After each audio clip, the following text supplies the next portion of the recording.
7월 30일 목요일입니다. 새벽 예배 말씀을 나누도록 하겠습니다. 오늘 본문은 사도행전 15장 12절에서 21절 말씀입니다.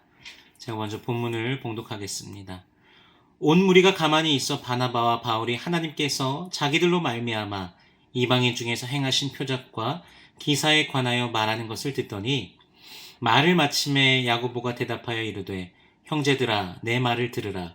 하나님이 처음으로 이방인 중에서 자기 이름을 위할 백성을 취하시려고 그들을 돌보신 것을 시므온이 말하였으니 선지자들의 말씀이 이와 일치하도다.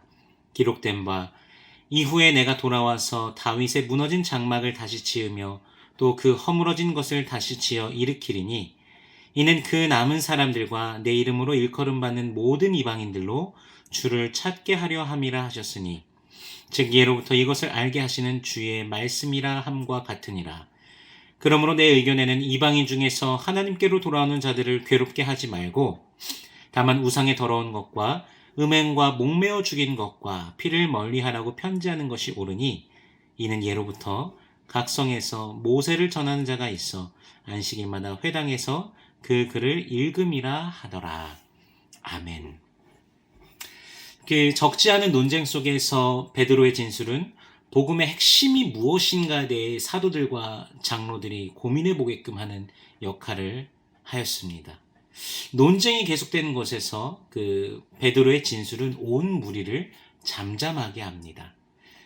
이에 바로 이어서 12절에서는 바울과 바나바의 진술이 등장합니다. 어떤 진술을 하였는지 나오지 않았지만 베드로가 진술한 것과 같은 맥락이었을 것입니다. 선교 여행 중에 이방인들에게 일어난 복음의 역사, 성령의 역사, 그리고 그들을 지속적으로 괴롭히던 유대인들의 이야기도 했을 것으로 생각됩니다. 베드로 그리고 바울, 바나바의 진술을 듣고 난 뒤에 이제 예수님의 동생 야고보가 등장합니다. 야고보는 예루살렘 회의에서 중요한 자리에 있었을 것으로 보여집니다. 야고보는 시므온 곧 베드로의 진술에 대해 긍정적인 반응을 보이면서 성경적인 근거를 제시합니다. 16절과 17절의 말씀에서 이후에 내가 돌아와서 다윗의 무너진 장막을 다시 지으며 또 그 허물어진 것을 다시 지어 일으키리니 이는 그 남은 사람들과 내 이름으로 일컬음을 받는 모든 이방인들로 주를 찾게 하려 함이라 하셨으니 이 부분은 아모스 9장 11, 12절을 인용하는 것입니다. 베드로에게 일어났던 일들이 그리고 좀 더 포괄적으로는 바울과 바나바의 그 선교 여행 중에 이방인들이 은혜를 입게 된, 예수를 믿게 된, 성령을 받게 된 이런 일들이 우연히 일어난 일들이 아니라 구약에서 말씀하신 그 약속의 성취임을 분명하게 하고 있습니다. 그리고 이제 야고보는 마지막으로 자신의 의견을 정리하면서 제시합니다. 우리말 성경에서는 이제 내 의견이라고 이렇게 기록되어 있지만 원어를 살펴보면은 크리노라고 기록되어 있어요. 그 뜻이 판단, 심판이라는 뜻입니다. 그러니까 즉, 내 의견이라는 것이 모든 회의를 정리하면서 이제 말하는 것입니다. 거의 판단에 가깝게요. 의장처럼요. 이제 그의 의견은 이겁니다. 이제 더 이상 하나님께로 돌아온 이방인들을 괴롭게 하지 말고 그 율법을 말하면서 할례를 말하면서 이걸 지키라고 하면서 괴롭게 하지 말자. 그러면서 절충안을 제시합니다. 그 절충안은요, 4가지입니다. 첫 번째는 우상의 더러운 것을 멀리할 것. 두 번째는 음행을 멀리할 것. 세 번째는 목매어 죽인 것을 멀리할 것. 네 번째는 피를 멀리할 것입니다. 이 4가지는요, 그 유대인들에게 있어서는 정결의식과 관련된 내용이었지만 이방인들에게 있어서는 예수를 믿기 이전에 이방의 신을 섬길 때 행하던 것들과 사실은 관련된 것입니다.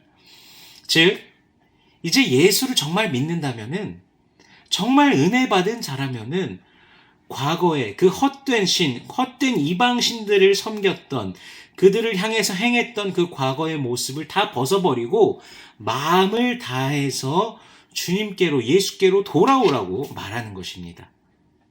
이제 그렇게 유대인인 기독교인들과 이방에서 하나님께로 나아온 자들, 그 모두를 만족시킬 수 있는 절충안을 이 야고보가 지금 말하고 있는 것입니다. 아주 훌륭한 결론이 제시된 것이죠, 사실. 그리고 이제 예루살렘 회의에서 결정된 내용을 편지로 해서 각 지역으로 보내갖고 그것을 읽고 서로 간에 이해할 수 있도록 하자는 것으로 오늘 본문이 마무리가 됩니다. 오늘 본문에서는 이 경험을 통해 발견한 것을 진리로 받아들인다라고 하는 것보다도 하나님의 그 말씀 안에서 그 뜻을 발견하는 원리를 보여줍니다. 내 경험이 하나님의 말씀을 이렇게 내 경험이 끌어가는 게 아니라요, 하나님의 말씀이 우리의 경험을 이끌어 가주시는 겁니다. 하나님의 말씀이 그 경험이 맞는 것인지 잘못된 것인지를 판단해 주시는 거죠. 이 말씀이요. 그것이 말씀의 내 경험이 말씀에 비춰봤을 때 합당한 것이라면 그것을 따라가는 것이 주께서 원하시는 방향이라는 것입니다. 우리는 하나님의 뜻을 찾아야 합니다. 내 의견, 내 생각이 아닌 하나님의 뜻이 무엇인지 늘 고민하고 그 뜻에 맞게 나아가야 합니다.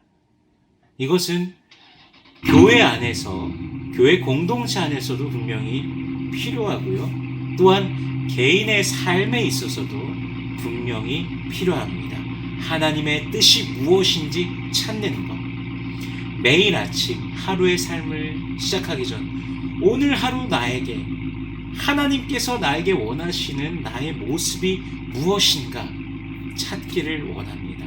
그리고 매일매일 주께서 기뻐하시는 선택을 하면서 하나님의 뜻을 매일의 삶 속에서 이뤄드리는 하나님의 사람으로, 예수님의 제자로 매일을 승리하시는 성도님들 되시기를 주님의 이름으로 축복합니다.